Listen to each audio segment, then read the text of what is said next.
I knew they were legally bound to keep sending money for me until I turned 18, and apart from that, I didn't think I had any reason to speak to them anymore. My aunt was also fine with it, and if my dad had tried to contact her in the next few days, she didn't inform me about it, and we pretended nothing had happened at all, which meant that she was on my side and supported whatever I'd done. That was enough for me, and it was all the support I wanted or needed. For the past week, I barely had any contact with my parents, but today, they showed up outside my school while I was about to leave and they looked pissed. My friends were all well aware of the situation between me and my parents, so they accompanied me outside and kind of acted like a human shield around me so I wouldn't have to interact with them if I didn't want to, but they kept yelling out my name and I had to respond.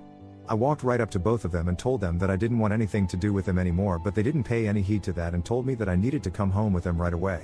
I didn't understand why all of a sudden they wanted me to return with them when they'd made it so clear in the past that I was not a priority for them at all, and felt like this was just them trying to redeem their image and reputation among their family members. So I told them that I wasn't going anywhere with them until they told me what was going on, as a way to try and get to know why they were acting like this all of a sudden. On one hand, they looked pissed off, and on the other, they still wanted me to come back home with them. They told me that they didn't want my friends hearing this, so I told them to back off a little so I could speak to them in private. Once my friends were out of earshot, my parents told me that they were here to take me back because I wasn't answering any of their calls or texts, and they needed me to come back so that they'd be able to get their inheritance still. They explained that after I'd made that post, pretty much everyone in the family had become aware of the situation and it had reached my grandparents.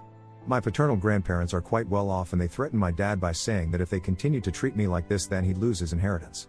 They'd been told that if they didn't try and reconcile with me, treat me better, and make sure I was loved and looked after, then whatever my father was supposed to inherit would end up going to my aunt, since she was the one taking care of me even though she didn't need to. And my dad couldn't afford to lose the inheritance because it was a significant amount of money. My parents had a decent combined income of their own, but I know that had I been in their place, I probably would have also wanted the same thing for myself. The only difference is that I would have had enough brains not to make it seem like I was doing me a favor by saying that they'd take me back, because they weren't doing me a favor.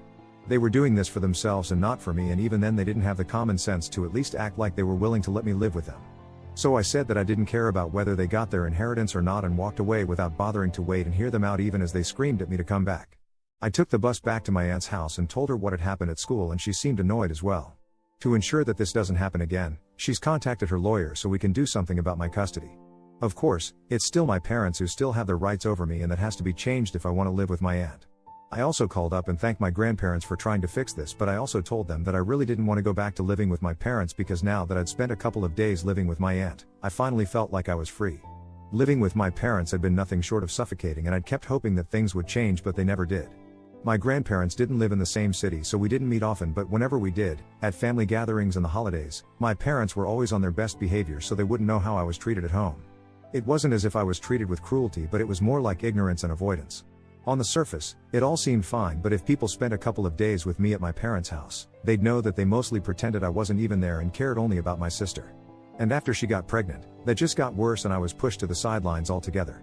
So I told my grandparents all of this, and they reassured me that if that's what I wanted, to live with my aunt, then they'd make sure that it happened, and if my parents signed away their rights, then they'd make sure everything I needed was paid for by them. I was happy after that conversation because things were finally looking up for me, but it didn't last long, since I just received an email from my dad a couple of hours back. It was not hateful or mean, but just disappointing.